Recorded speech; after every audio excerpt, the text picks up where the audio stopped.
The twin moons of Virellion hung low over the jagged peaks of the Xenthari Mountains, casting an eerie blue glow on the forest below. Silence ruled here. Not even the nocturnal beasts dared disturb the shadow that crouched high in the trees. That shadow had a name, Xara Ven'Tal. Feared across 12 systems, whispered about in back-alley taverns and elite security briefings, Xara was the ghost who never missed. The galaxy's deadliest assassin. With silver eyes devoid of remorse and hands honed by years of bloodshed, she was a spectre of perfection, until tonight. Her target was a human. Odd, she thought. Humans rarely caused enough trouble to warrant her services.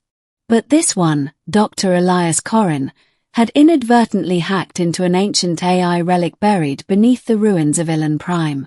A relic that revealed secrets someone would kill to keep buried. Which was why Xara was here. Through her scope, she watched him in the clearing below, oblivious to her presence. He was tall, lean, with tousled black hair and an absent-minded grace. He fumbled with his portable scanner, muttering to himself. "I told you not to reboot the interface while it's decoding. Idiot." He chuckled at his own mistake. Xara narrowed her eyes. No security. No weapons. No backup. Taking the shot would be easy. Almost too easy. Her finger hovered over the trigger. But she didn't pull it. Not yet. There was something off. He crouched beside the artifact, a floating stone slab inscribed with glowing glyphs, and reached out gently, reverently, as if he were touching something sacred. And he smiled. It wasn't the smirk of a corporate tech lord or a power-hungry warlord. It was the smile of a child discovering magic. Xara blinked. Something in her chest fluttered. Irritated, she shook her head. She had killed poets and princes. She wouldn't falter over a smile. Focus. She adjusted her aim, straight for the heart. But then, as if sensing her gaze, Elias looked up. Not at the trees. Not at her exact location. But up, toward the canopy. And then, softly, he spoke. "I know you're there." Xara's breath caught. "You're not very good at hiding your heat signature," he added, standing slowly. "Which means you wanted me to know." Amused. Was that a smirk? Her instinct screamed to vanish, but curiosity won. She dropped from the tree without a sound, landing behind him. He turned. Slowly. No fear. Just intrigue. And then, he smiled again. "You're beautiful," he said, as if it were the most obvious truth in the universe. The word struck her harder than a plasma round. She'd heard pleas, curses, and even twisted admiration from those she killed. But no one, not in years, had looked at her like that. Like she was more than a weapon. Her hand went to her blade. "Don't try to distract me." "I'm not," Elias said.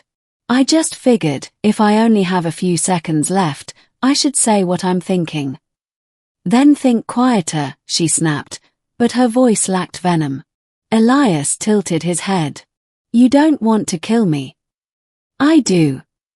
"No," he said, stepping closer. "You're hesitating.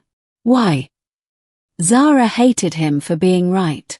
"Because you're different," he offered. She didn't reply. "Because I'm not begging. Because I'm not what you expected." Still, silence. "Or," he said softly, "because you don't want to be what you expected." That did it. Xara slammed him against a tree, blade pressed to his throat. "You know nothing about me." "I know enough," he said, his voice trembling slightly, but his eyes never left hers. "You're not here to kill me. Not really. You're here to see if I deserve it."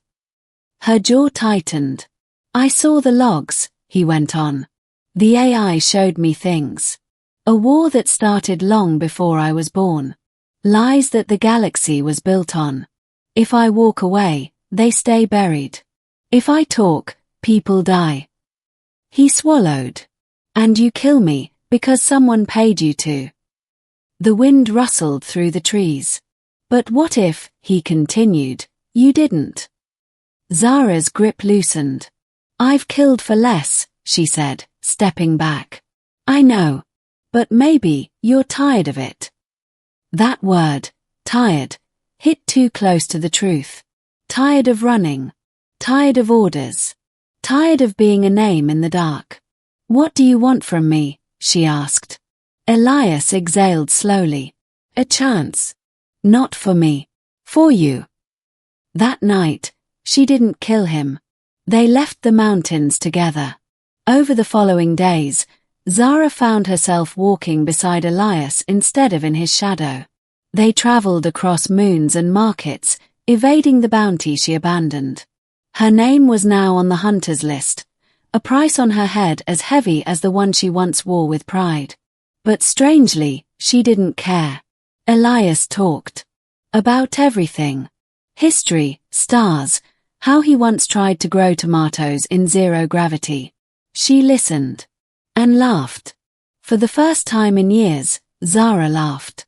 He called her beautiful again, sometimes when she scowled, sometimes when she smiled. And every time, she felt something melt inside her. Not weakness.